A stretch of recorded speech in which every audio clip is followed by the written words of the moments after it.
This video is sponsored by Care of.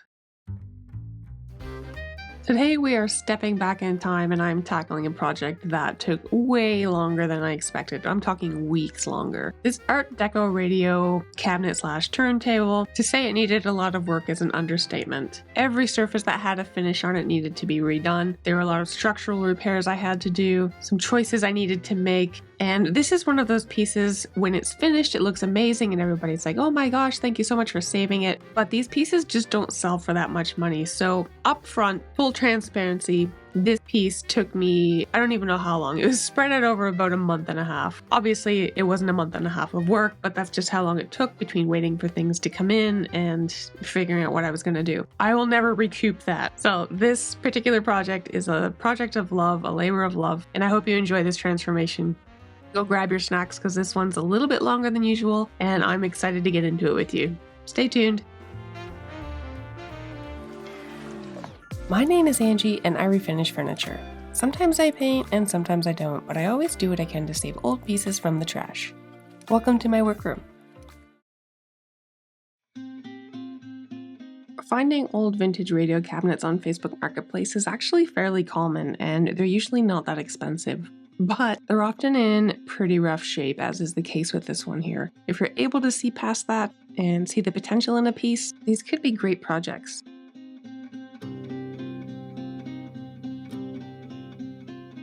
Radio cabinets from this era tend to have a lot of beautiful veneers, burls, and other types of figured wood. The problem is they don't often sell for a lot of money, even completely restored.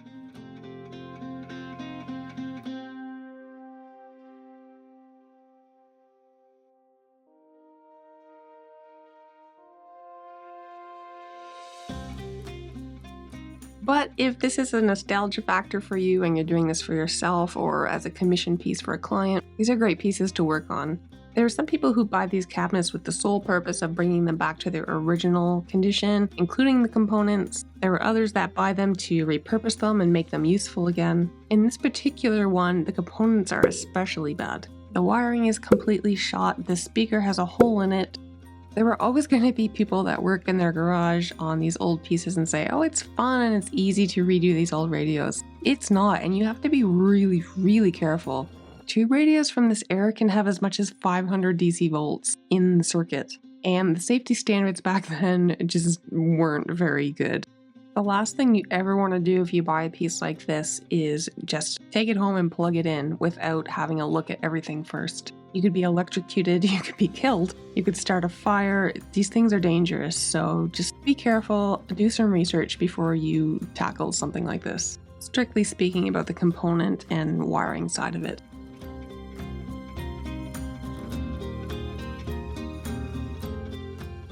So if you haven't already guessed, no, I'm not going to be restoring the tube radio part. I am still going to keep the chassis and have a working switch with a light, and I actually bought a new turntable to put in this, along with new speakers, and of course I'm going to be restoring the cabinet itself.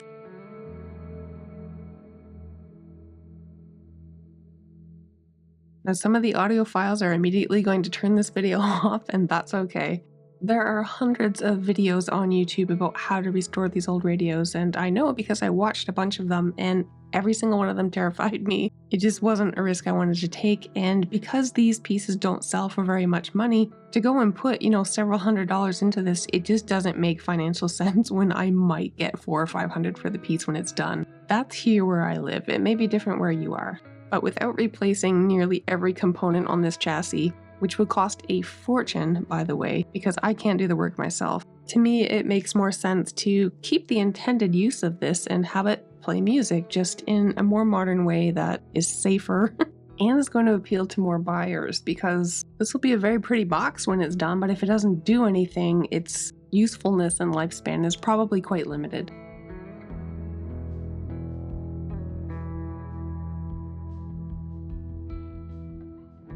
So the question is, how do you know when something like this is too far gone to restore? Some of it's fairly obvious. We have a melted transformer, the capacitors are gone, the wiring is shot. No idea if the tubes work or not, but considering there was at some point a catastrophic failure here, safe to assume this is toast.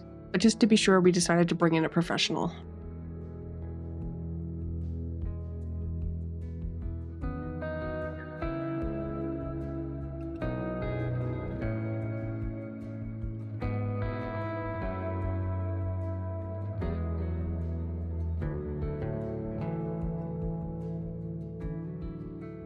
Time to get to work on restoring the cabinet itself. I'm going to start, as I do every furniture flip, by removing the hardware and assessing what repairs I need to make in any finish issues. And I wasn't kidding when I said in the beginning that pretty much every finish on this was completely shot.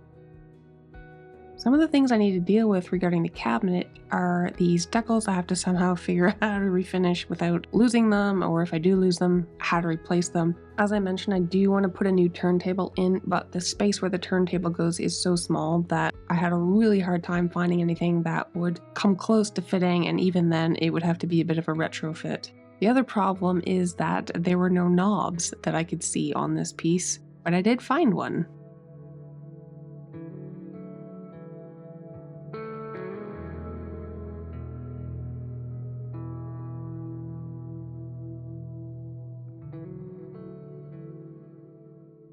Now, there are some people that are anti-paint, and that's totally okay, but I often see people lose their minds when people paint pieces like this, because from the outside they look like they're so well made. It's craftsmanship, it's artisan work. Most of the time it looks like this. It's fairly poorly constructed. It just happens to look beautiful on the outside because of the veneers that they picked.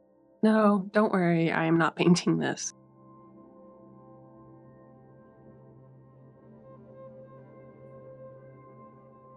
So many of the joints on this piece were loose, and these were often put together with hide glue. So that's what I'm going to be using for the majority of the repairs here. Now, this was kind of neat. I went to pull this off and a knob popped out. I'm still 3 short, but at least I have one, and how I'm going to go about remedying this fact remains to be seen at this point, but I guess we'll see later on.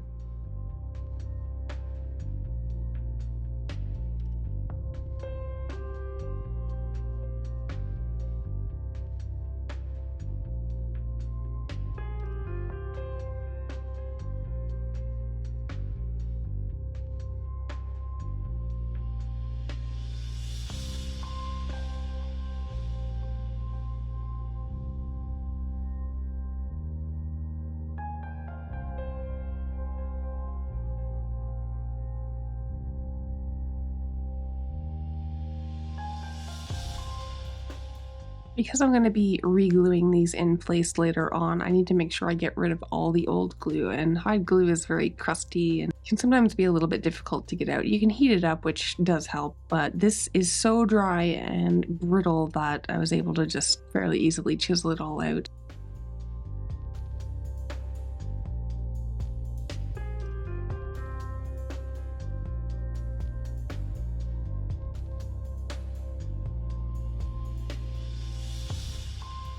Just before I start tackling this beautiful burled front panel, I want to take a minute to say thank you to today's sponsor. Sponsors like this are actually what makes it possible to do these long videos. Everyone is on a slightly different path when it comes to personal health, and what Care of does is help you find yours. Nutritionists, formulation experts, in-house naturopathic doctors, they all put in the work to create a supplement routine that is perfect for you. Each of these little pill packs has a daily quote or joke or some sort of inspiration on it, which I love. And one of my favorite products is the plant-based protein powder. I'm gonna make myself a little shake, and I have a new product here. This is maca. Just adding a little bit of milk, giving it a shake, and it is smooth and delicious, and I really love this stuff.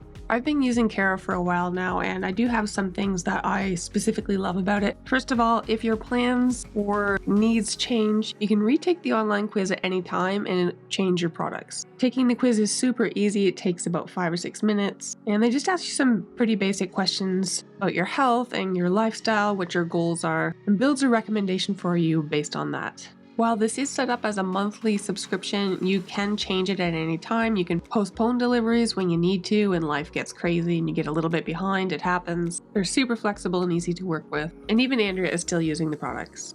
I love that their pill packs are compostable, and even the boxes I reuse. They're perfect for sending gifts this time of year, and I'm all about reusing. I've posted a few links down below, and you can use my code to save 50% off your first order. It's a hectic world, and this is just one step to help get your health where you want it to be. So starting to get into the real nitty-gritty fun work of restoring this cabinet. You can see just how brittle and flaky this old finish is. It scrapes off super easy. There's no need to use a stripper.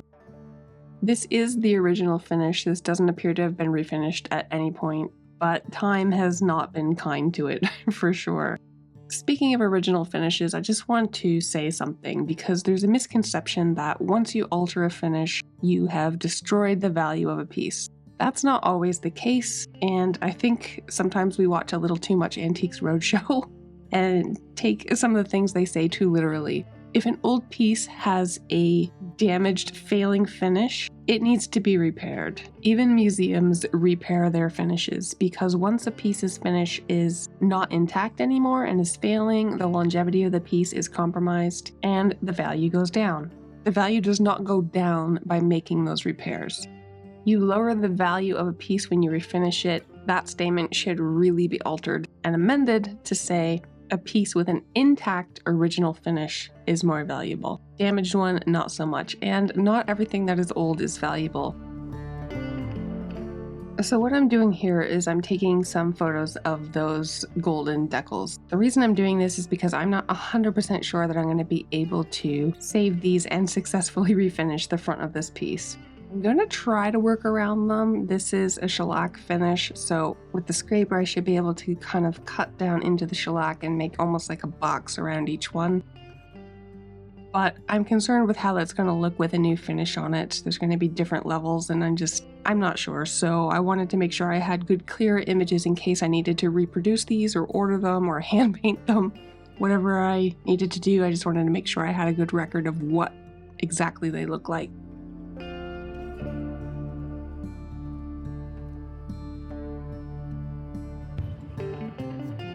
The top of the cabinet is in two sections. We've got one section which is stationary, it's fixed, you can't move it or open it. And then the other one is the lid, which housed the record player.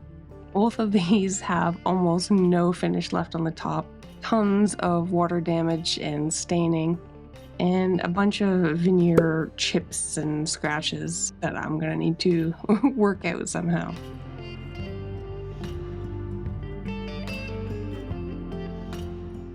This section is kind of weird. It actually looks like veneer edge banding, but it's not. It's all just finish. I've seen it a few times, but yeah, it's finish. It just flakes right off. It's not veneer. I'm choosing to remove it because it's completely damaged in so many areas. Now this section is the underside of that lid that flips up. So when you open the lid to play the record player, this is the side that you'd be looking at. So naturally it's the side that is in the best shape, but even so, you can see how fragile it is and flaky.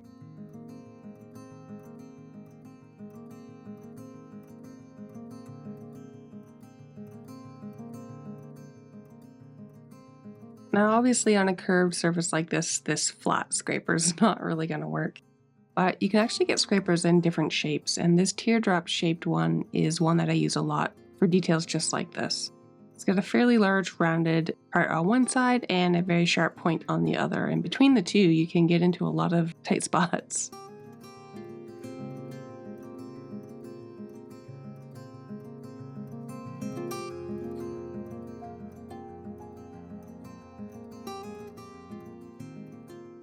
Structurally, this piece is in fairly rough shape, and a lot of that is because there's really not much for framing. You've got a framing system on the bottom and on the top, but the sides, there's just not much holding it together. It's basically just ply and veneer. So one of the things I need to do is bring those separated joints back together in numerous spots on this piece. I am pretty good with a scraper. This is not something I'd recommend someone just learning how to use a scraper do. And that is scrape around a curved edge like this. You see them a lot on those 30s and 40s waterfall style dressers. If you're not careful, you can gouge the wood. But this finish is so flaky, and like I said, I'm very comfortable with this scraper. I'm not really worried about anything like that. I'm excited though to get this cruddy old finish off, and look at that beautiful walnut wood grain underneath.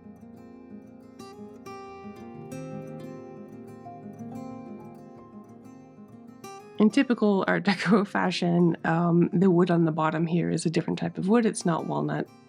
So I'm going to be staining the bottom section.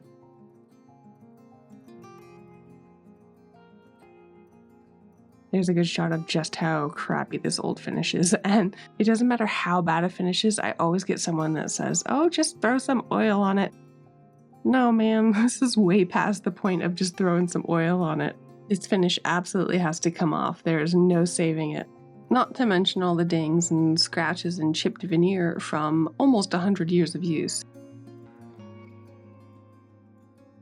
I just wanted to take a moment to say a huge thank you to everybody for your continued support in what I do, whether it's watching and liking and commenting on my videos, sharing them with friends, engaging with me over on Instagram, using the Buy Me a Coffee app or the Amazon wishlist. Every day you guys make me smile, and you sometimes hear me complain about haters, and it's not that I'm complaining about them, they kind of make me laugh actually, but the reality is you guys have become like a family in a way.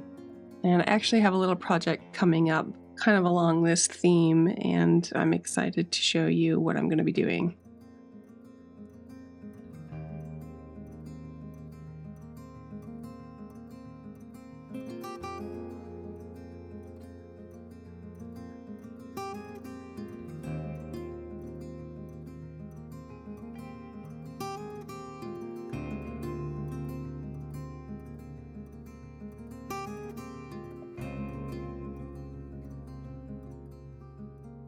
When I said this wasn't constructed that well, you can see here that beautiful piece of burl in the front is only held up by these very thin little slices of wood.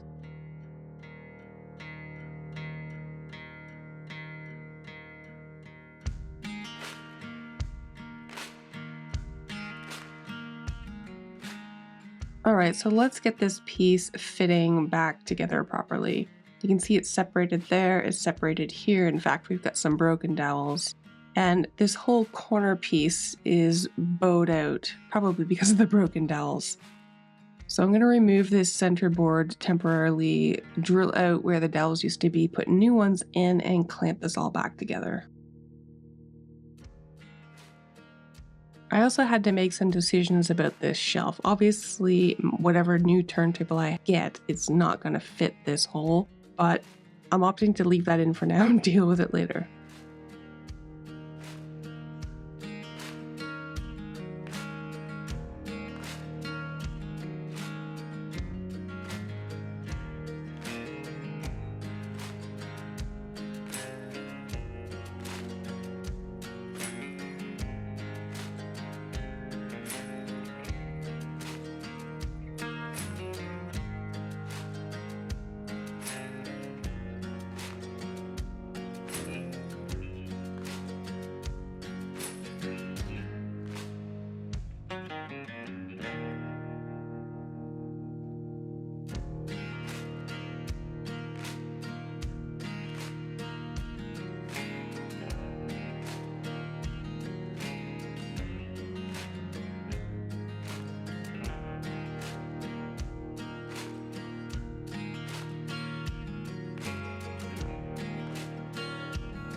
So this glued up really nicely overnight.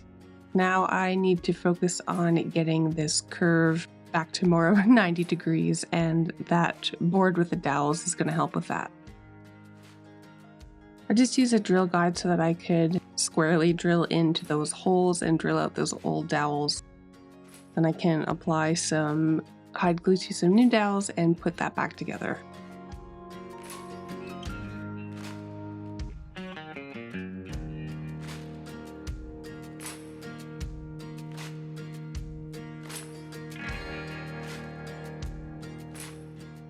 Each side of the back has a screw, which is super weird to see, but they do look like they're original to the piece.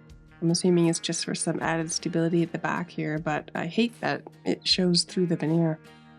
So as far as that board that was cracked, I'm opting to use actual wood glue for this. This is something I want a really, really strong joint. It doesn't need to be reversible. I want this to always stay together. Construction or wood glue is the best for that.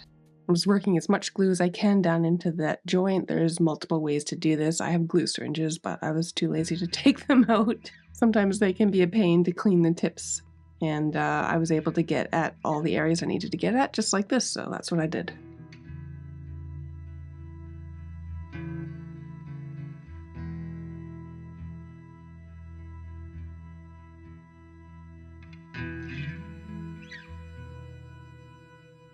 Now these are the slatted boards at the front that are directly in front of the speaker.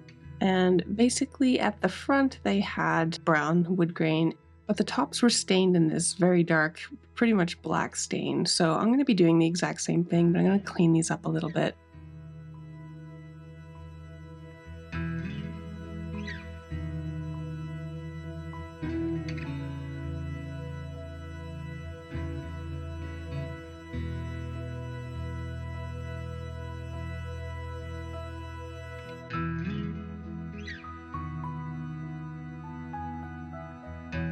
I'm going to be using two water-based stains on this piece. I'm going to be using Saman Black and American Walnut.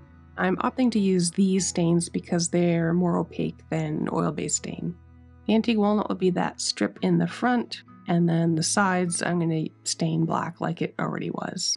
This is the same stain that I'm going to be using on that fluted base as well.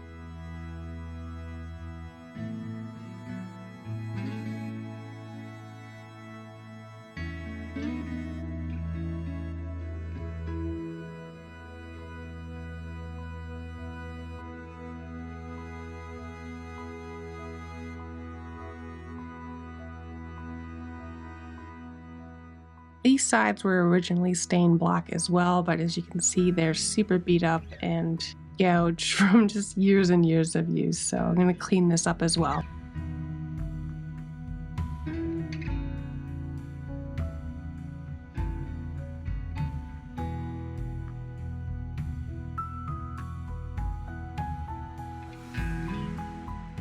When these radios came out, they were a big deal, and not everyone could afford them. It wasn't that they were super expensive, it's just, it was a different time. Much like we all hover around the TV today, people would hover around these radios, and I just think that's so cool. Let me know in the comments below if you grew up with one of these, or had one, or always wanted one. I'm curious. I remember having a record player growing up, but it was a little bit more modern than this, but I do remember my grandmother having one. Probably from the 60s or 70s, and I used to think it was the coolest thing.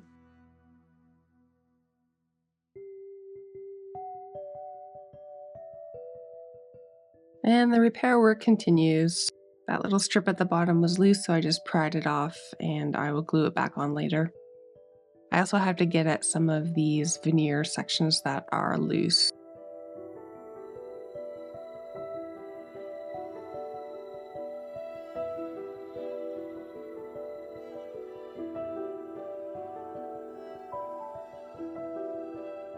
Taped it down and just stuck a couple little spring clamps on there. The side panels had completely come loose from this framing here. Yeah, it was a mess. So onto this faceplate now. I'm trying to sand as carefully as I can around those decals. I kept going, but at this point, I remember I wasn't super happy with how they looked, but I wanted to get the Odys on and just see. Little window framing the radio dial. It's a different type of wood, so I'm just taping it off here, and I'm going to use that same Saman water-based stain in American Walnut, same as I did on those front slats and the base.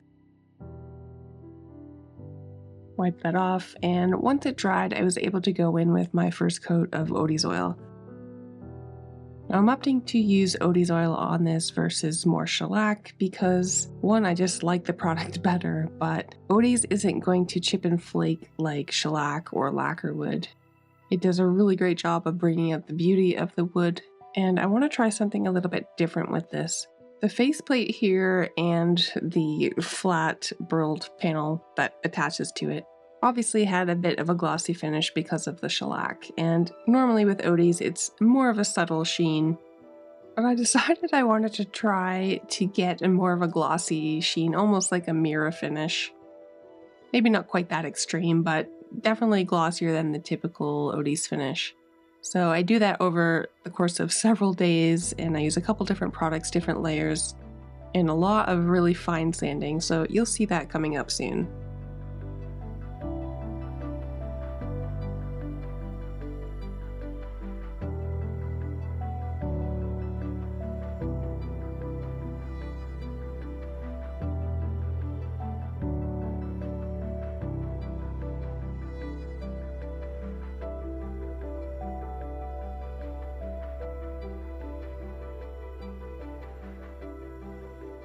After letting my first coat of Odie's oil sit for about a day and a half, I came in with some Odie's wood butter, and basically it just has a little bit of a higher wax content.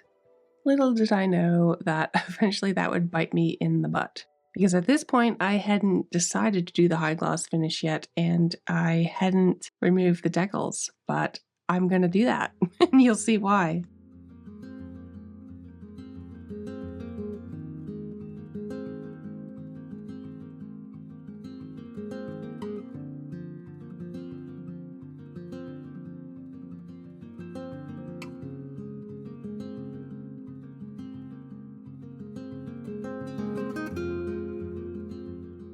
This is the underside of the stationary part of the top, and even though no one's going to see it, I still wanted to clean it up and patch that veneer. I also need to make sure I remove any of the dried up glue because I am going to need to glue this and screw this back down. Whenever I see a veneer top with chips, I always go around with my fingers to make sure there are not other areas that are loose, and 99% of the time there are.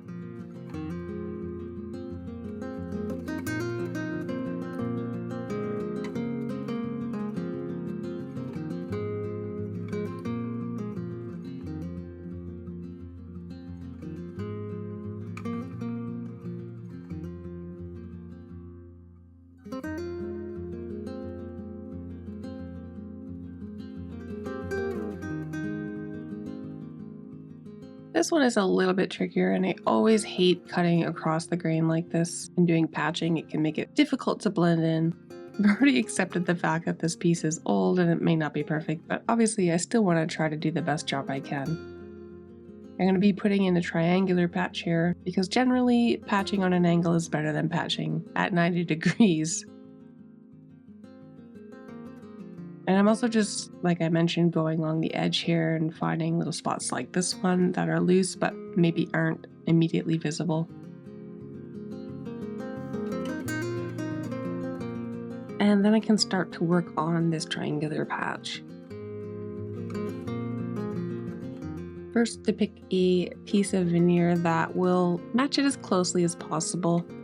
We're talking about nearly 100-year-old wood here, so any modern veneer is going to be a slightly different color, but I'm just trying to get it as close as possible.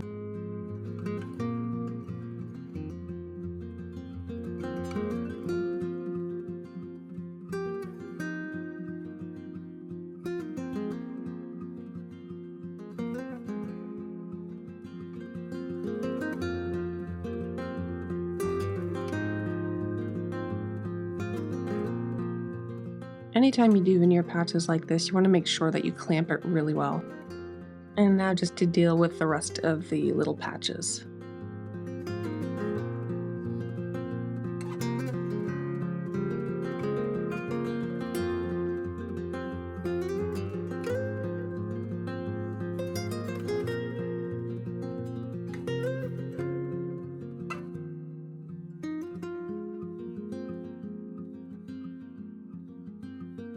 I went ahead and gave the two top pieces a first sanding at, I believe it was 150 grit, and then I'm going to assess what I'm working with.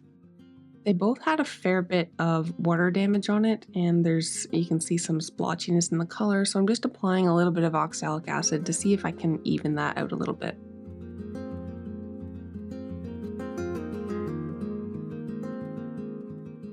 This will stay on until it dries and then be thoroughly rinsed with water, dried again before I do anything else with it.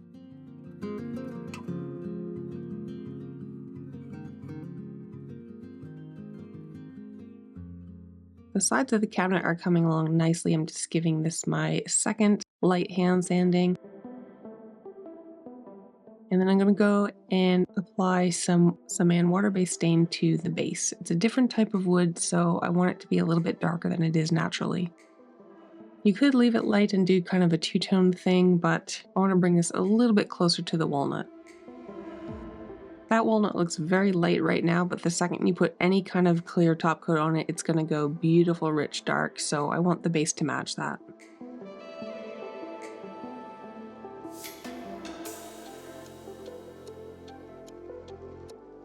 My two top sections are dry and getting their second sanding, and there's a few little spots here that I'm just going to touch up with some wood filler.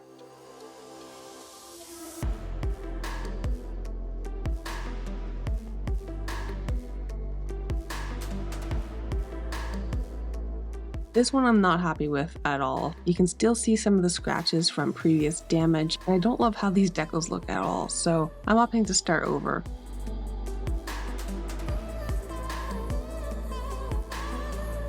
Instead of hand sanding this time, I used a power sander with a fairly fine grit, but it's just going to give a little more oomph to try to get through those scratches without damaging the veneer. And you can see after putting a little bit of safer solvent on here, those deep vertical gouges are gone, and I can reapply the Odie's oil.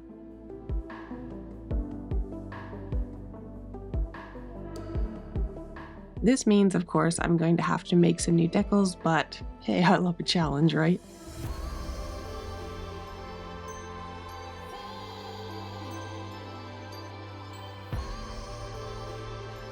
I'm up to, I believe, 3000 grit now on this, and people often say they can't get a high gloss with Odie's. Well, that's pretty high gloss to me. Takes a bit of work, but well worth it on certain parts. For my final sanding here on the sides, I'm opting to use a foam abrasive pad at a super fine grit.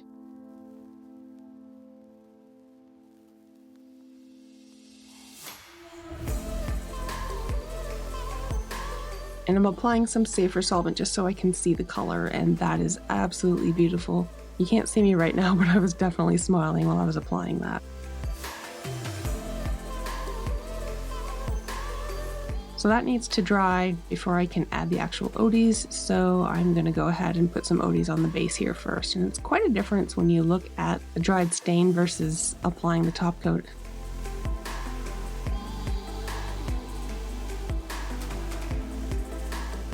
And I feel like I've been waiting weeks for this part, and I literally have.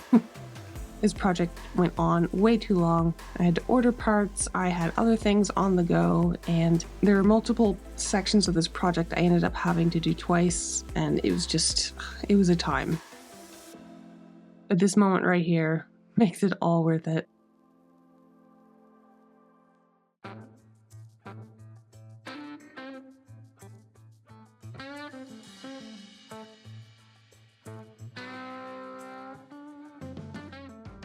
So this decorative trim piece at the front, it's pretty rough. You can see I can literally just peel it off with my finger. It's so brittle. So regardless of what I opt to do, this has to be removed and I gotta start fresh. So I cleaned all of it off, gave it a light sanding, and initially my plan was to recreate the same thing. Basically what they did is they stained this black, they added a veneer, and then they routed out the design out of that piece of veneer. So I thought, hey, I'll do the same thing, but maybe with the laser. I'll use the laser to cut this design. So that's why I'm initially staining this black. But as I went looking for a piece of veneer to use to cut in the laser, and I looked at a bunch of different styles, but I ended up finding this burled walnut. And I had two pieces that were kind of an odd shape. They were book matched. And considering what the rest of the cabinet looks like with the book matched burl, I thought this would actually be perfect. But as you can see, they're super dry and bumpy, so I'm gonna have to deal with that. In the meantime, let's have a look here at the radio chassis. So I'm starting to take it apart. There are some things I'm gonna be salvaging and some things I'm gonna be scrapping. Definitely want to keep this, but you can actually see there's evidence that there was something very hot going on inside this radio, and that's what makes these so dangerous. They actually scare me a bit. Obviously I want to keep this, so I'm just cleaning it up, and the rest of the hardware that I'm going to be keeping, I'm using some of this evapor rust on. I really like this because it's biodegradable, it's safe, you don't have to worry about it splashing on your hands and burning through your skin.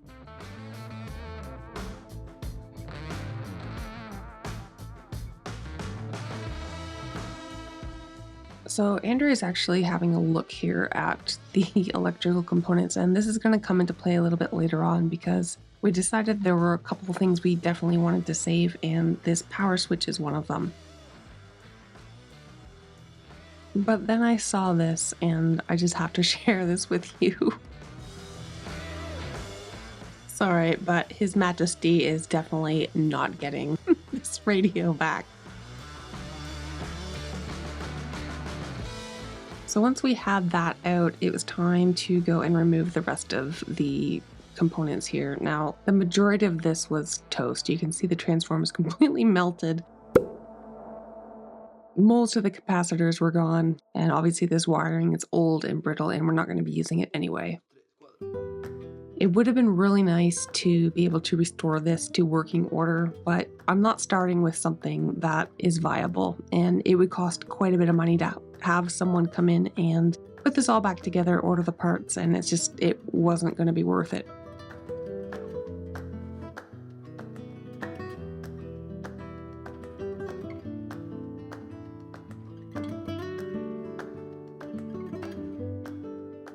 So the slats are back in their new home, and now I'm going to make a veneer sandwich. So those dry, brittle pieces have been soaked, and I need them to dry out, and I need them to do it flat.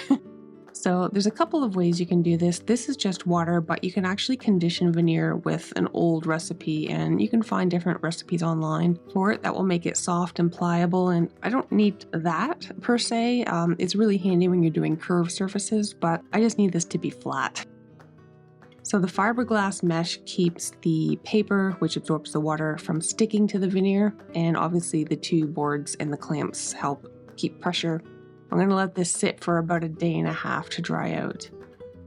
It's interesting though, because once you unclamp these, you'll see the humidity in the air come right back into the veneer, so as soon as you unclamp it, you want to use it. Moving along now and starting to put some of these pieces that were broken back together. Everything's starting to tighten up. It's not as wobbly as it used to be.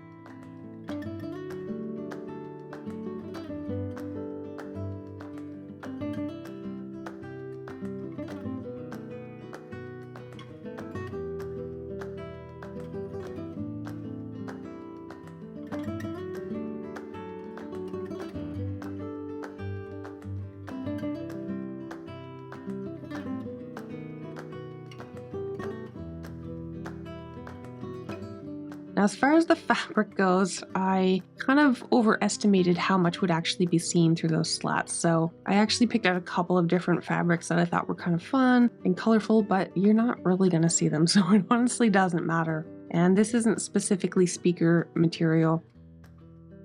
I just used some fabric spray adhesive to apply that.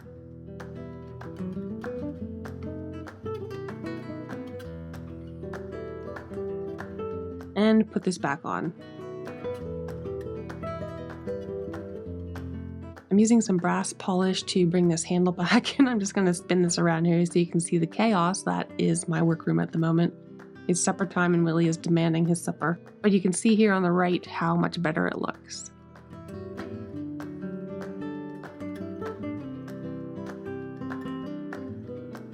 These did have pieces of felt. I don't have any felt at the moment, so I just used some soft cotton rope as a buffer. Now here's the deal with the record player.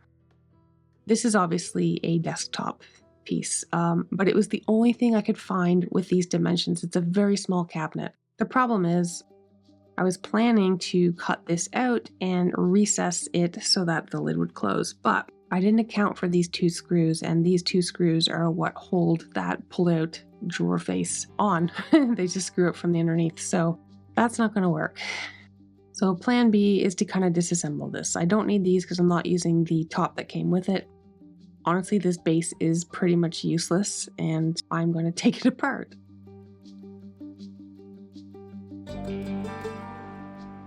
This bottom bit is just an MDF base that's been rendered out to house the components underneath the turntable.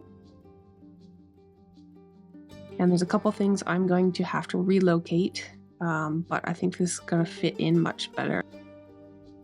You can see it's on an angle there, but it won't be. But the reason it's sticking up like that is this plug area in the back, so that's one of the things I'm going to have to move.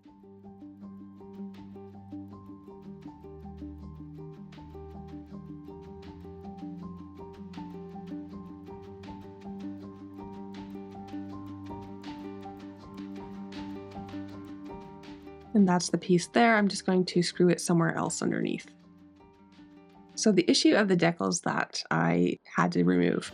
I'm lucky enough to have this craft room because I love paper crafting, and one thing that every paper crafter loves is a silhouette or Cricut, and I have a silhouette cameo. So basically what I'm doing, I'm taking those pictures that I took earlier, sending them to my computer, and I'm going to use this gold vinyl to recreate these. Now they're not going to be identical, but I'm going to get as close as possible. Now I could go through and try to find a font that fits, but I'll never find anything exactly like it. So what I'm opting to do is pop into Photoshop, trace them out, and then I'm going to use that traced image as a file to send over to the silhouette, and that is what is going to cut out of the vinyl, hopefully.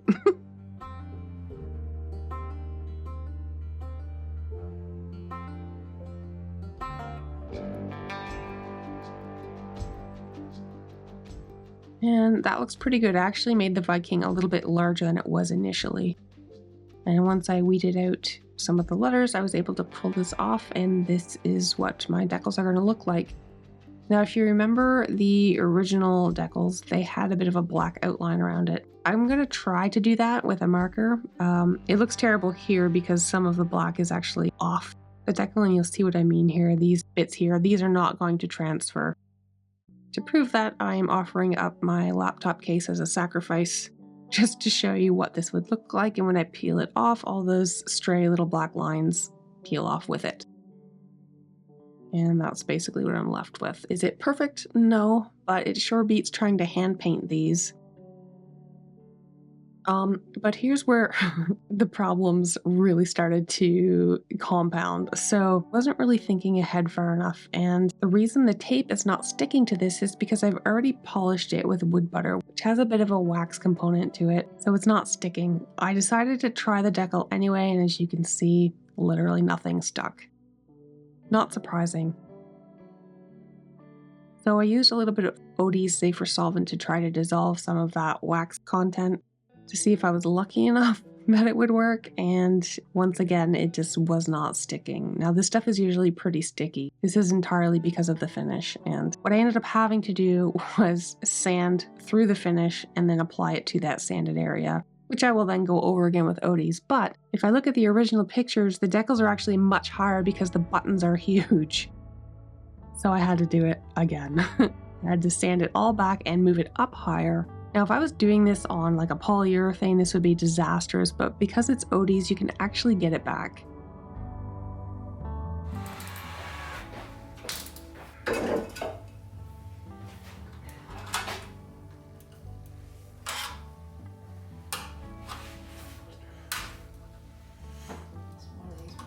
don't think we need that one. As long as this still turns. Yeah, it has nothing to do with Okay. that one. I just need, we'll have to take it off because it'll just vibrate.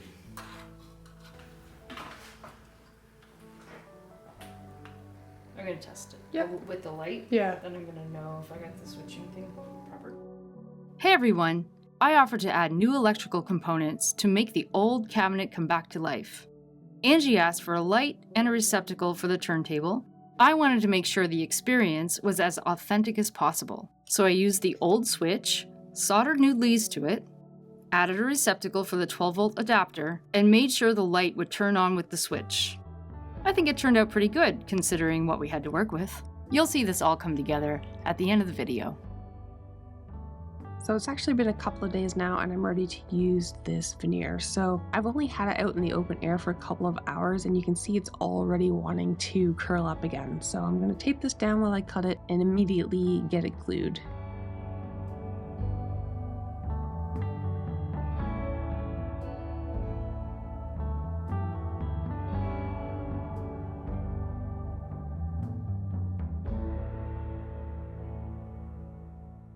To get a perfect seam in the middle in between these, I'm just overlapping them by the slightest bit. We're talking about 1 millimeter, and just getting rid of the shavings.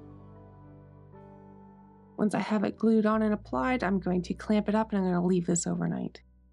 While that's all happening, I'm getting the rest of the components done, and you can see this cabinet is still fighting me. She hurt me. Not cool.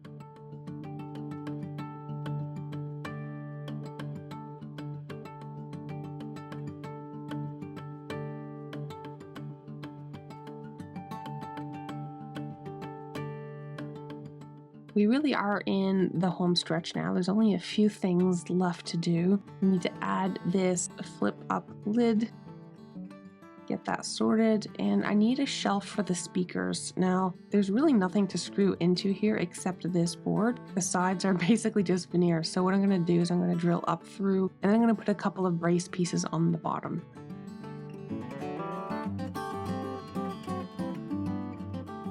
This is a piece of walnut shelving. I actually bought a bunch of these from a guy on Facebook Marketplace. He was a cabinet maker and he made up a bunch for a project, and the people didn't like them for whatever reason. So rather than lose the money, he decided to sell them on Facebook Marketplace, and I knew eventually they'd come in handy.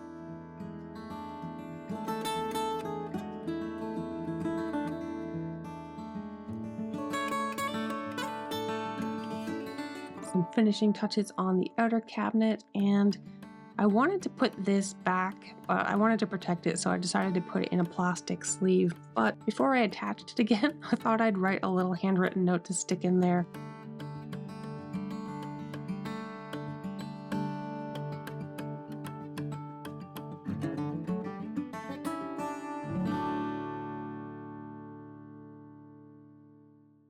Now, because I haven't had enough challenges already, I have to create 4 new knobs for this. Now, there is one original knob, but getting it identical is going to be very difficult. There's a couple of ways you can make knobs like this. A lot of people will cast them and make molds of them. I really want to make these out of solid wood. It's really going to test what this laser can do. As you guys know, I recently got a CO2 laser from XTOOL, and I'm new to lasers, but I'm still learning and trying to find really cool ways that it can help me in my business. So supposedly this can cut 18 millimeter solid walnut.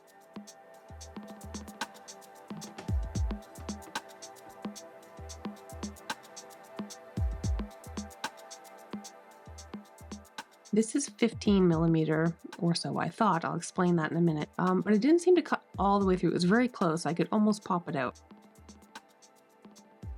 And there were actually a few that I could pop out. The problem is, because of this design, it's so fine on the edges that to cut through it, it just charged so much that it wasn't really usable. But then I figured out what my mistake was. When I plugged in the data, I plugged in the height of the original knob, not the height of this walnut. So I cut myself off by a couple millimeters, which is why I didn't cut through on all of them.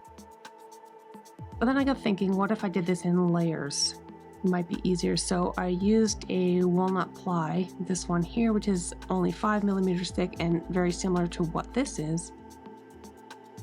And these walnut wood sheets were actually an Amazon wish list gift a while back, but I don't know who sent it. There was no note. I used those to make the top.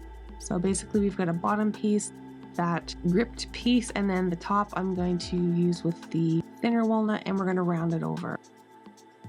And then of course I have to engrave the images on. And this is what I ended up with. This is just my tester piece, so it's not perfect, but it all came together and I'm actually really happy with these. So let's make our 4 for the cabinet. I'm just using some super glue and accelerator to bond all the pieces together. It is super strong and I'm not at all worried about these coming apart.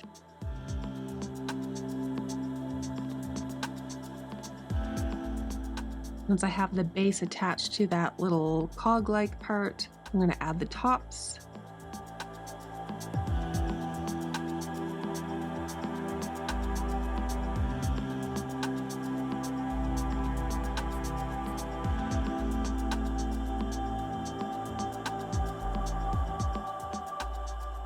And Andrea's actually helping me out here because I was super short on time.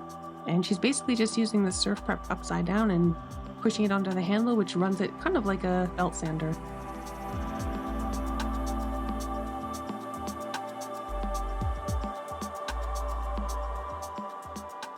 This is a new addition in my shop and I'm super happy to have it. This drill press was an Amazon wishlist gift and it just blows my mind.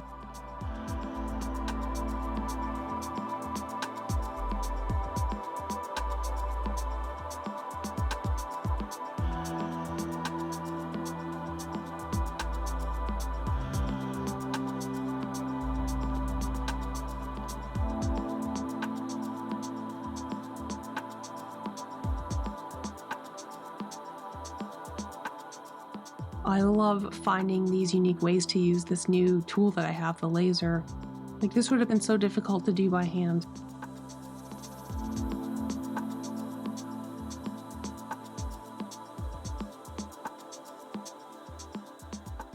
Now, I know it's been a very long time since the beginning of this video, so I wanted to refresh your memory with what I started with.